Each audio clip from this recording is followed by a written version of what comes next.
welcome back.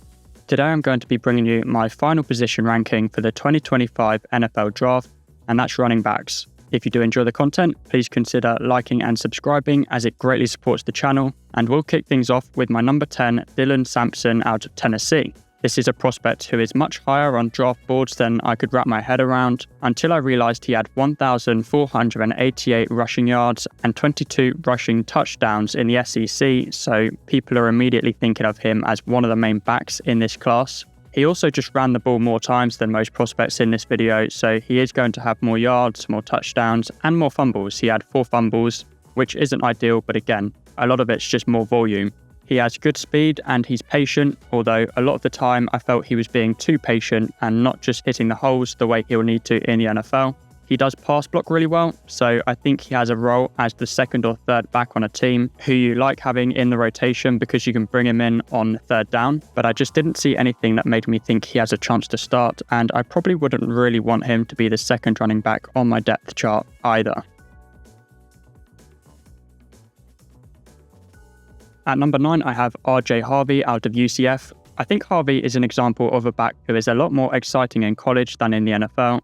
He's 24, but actually doesn't have much tread on the tyres, so I'm not too worried about that. He's really explosive and does have a bit of shiftiness to him. But the reality of these mid-round sort of backs is that if he's not the starter, then third down value is a big deal, and Harvey just seems a bit nothing as a blocker. This said, he is the sort of prospect who certain teams could get creative with and use his speed on stretch or toss plays. I could see him succeeding in a gap scheme where he is just hitting the hole and creating explosive plays, so there is some value here for the right team.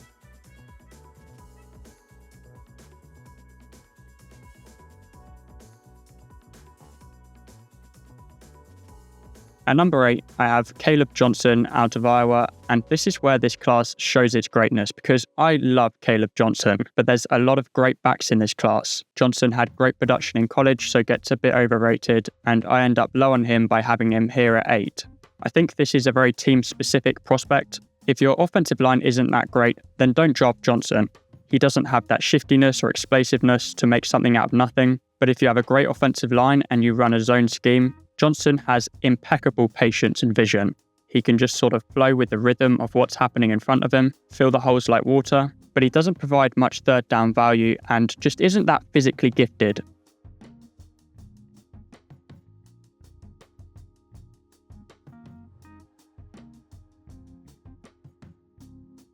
At 7, I have Quinshon Judkins out of Ohio State.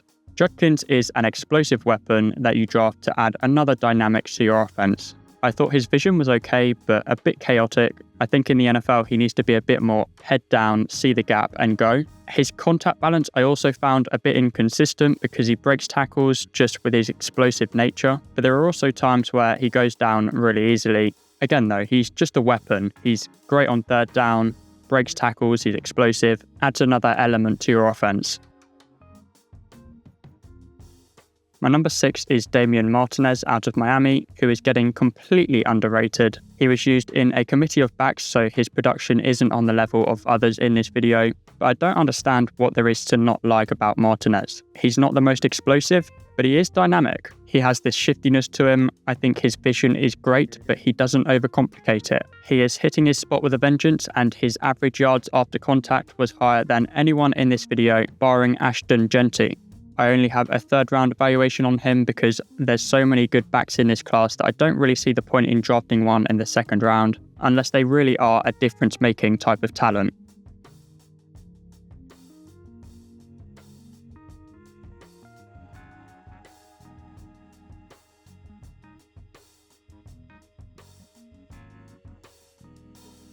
The same goes for my number 5, DJ Giddens out of Kansas State. Similar to my number 8, Caleb Johnson, I think you fall in love with Giddens if you run a zone scheme. Very patient and great vision, but the reason I'm higher on Giddens than Johnson is that Giddens does have the explosiveness and he's super shifty. Makes people miss left, right and centre. His blocking wasn't great, but it doesn't matter so much with Giddens because we're getting to the section of prospects now where they're not just another back in the rotation. Giddens can be an important part of an offense and maybe even your primary back.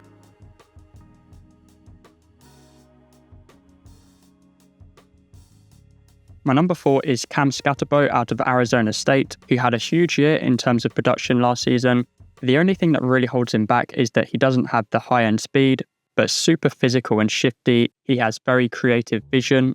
I think this is one where you can get away with an average offensive line, and Skattebo will do the rest with his ability to make a guy miss, break a tackle, or gain an extra few yards after contact with just pure physical force.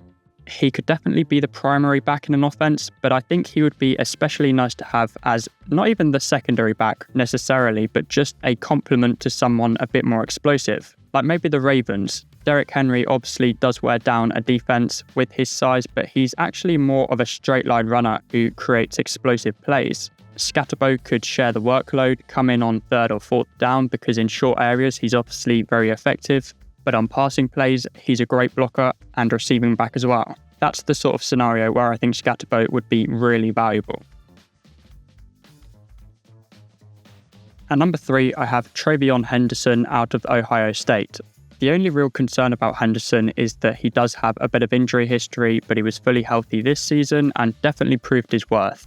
Henderson is explosive in terms of straight line speed, but more importantly, in terms of the way he changes direction. Very shifty, he's patient with creative vision. I think he's especially effective on toss plays or stretch plays where he's got space to work with. He's great on 3rd down. Even more so than Skattebo, I see Henderson as the primary back in an offense. But there's only 2 backs I see as worthy of a first-round pick, and that starts with Omarion Hampton out of North Carolina. Hampton is somewhat unfortunate that he's in the same class as number 1 because Hampton is an incredible running back. The only thing I would say about him is that he's a little bit tunnel-visioned. So it's not even that his vision is bad in terms of decision-making, it's just that he's a bit less creative than Henderson or Skattebo. Hampton kind of knows the general direction of where he's going, and he's going at that space with conviction. But just a physical machine, breaks tackles time and time again, maybe not crazy high-end speed, but he reminds me of what is, in my opinion, the best back in the league right now, and that's Josh Jacobs. Hampton has that sort of physical, shifty movement. Definitely a first-round pick in my opinion, but like this conversation should always be, he's a first-round pick for teams with a good offensive line. I wouldn't be scared to draft him if I was the Bears at 10.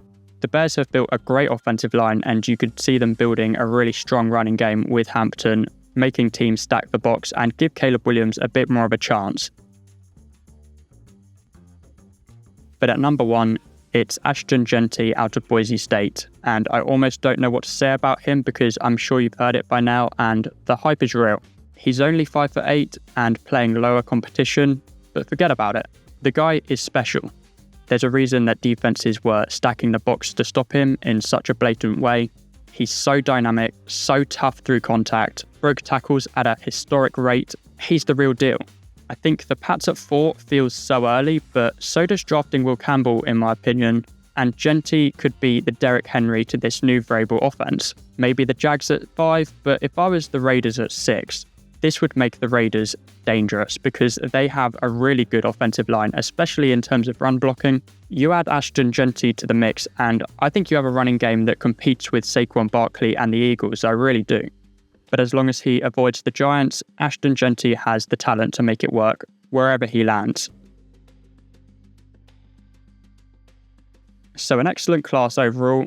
The value of running backs will be interesting because the fact that there are so many good ones lowers the value of them individually. But I still think guys like Jeanty, Hampton, and maybe even TreVeyon Henderson are going to go in the first round because they are difference makers. This is the final video I'll make before the draft, but I'll have plenty of content on the draft outcome and other topics from around the NFL and college football. So enjoy the draft. If you do enjoy the content, please consider liking and subscribing. It would be greatly appreciated, and I'll see you after the draft.